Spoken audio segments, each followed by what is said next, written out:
Tony, you're remembered for kicking so many goals throughout your career, but we stand here talking about one goal, but 1 point in particular. Talk us through that magical point that everyone remembers. Well, I can remember that one because I think it was probably the only kick I got all night, I think. I had a very quiet night up till then. But yeah, just as fate would have it, I guess.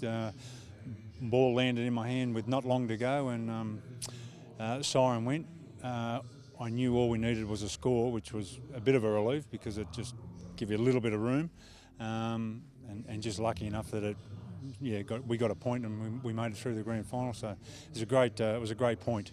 You went into that game in particular with a bit of an injury concern. Were you worried that whether the kick was going to make the journey? Oh, look, I can't even remember thinking about it because I just, you just get so hyped up in the occasion and the moment, and I knew what was on the line.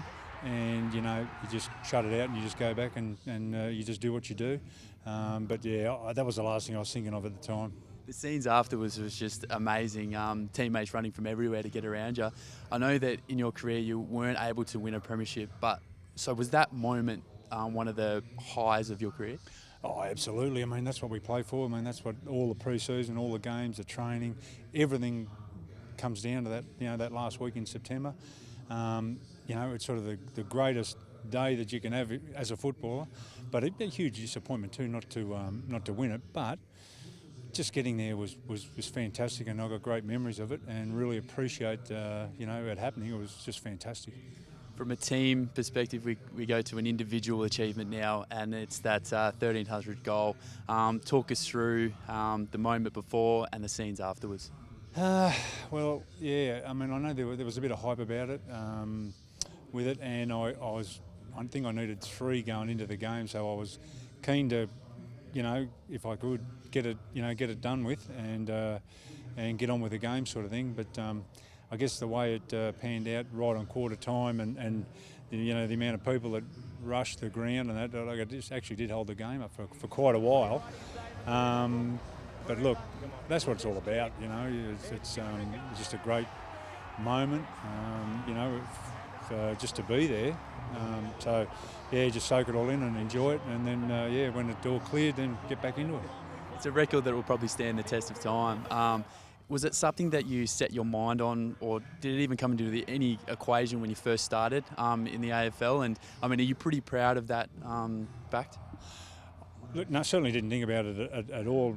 Basically, till probably, I guess maybe a year or two out, where I thought, you know what, there's maybe a chance, but not really. No, I mean, you just focus on what you're doing each week and doing the best you can, and as I said, the main thing when you play footy is premiership. So even though they're fantastic and the great honours and all that, it's still would have been loved to have been a grand final, to a win in a grand final, but didn't give it no thought right up until probably the year before, maybe, I think it was, that you just think, oh, well, it may happen, but we'll just, knuckle down and keep working, and if it does, it does, and if it don't, well, it's not that big a deal, Those scores are now obviously added to our heritage list. What does it mean to you being a big Swans man? Well, as I said, it's just great to repay the faith that the club had in me when they recruited me back in 1995. Probably come here with a bit of baggage, so to speak, from the year before with the game there. But I had earned my stripes, and I had earned the respect of everyone at the club, and it was a great time. So the 5 years I had here were just fantastic. I thoroughly enjoyed it. The people were just incredible, and as I said, just a great club to be involved in.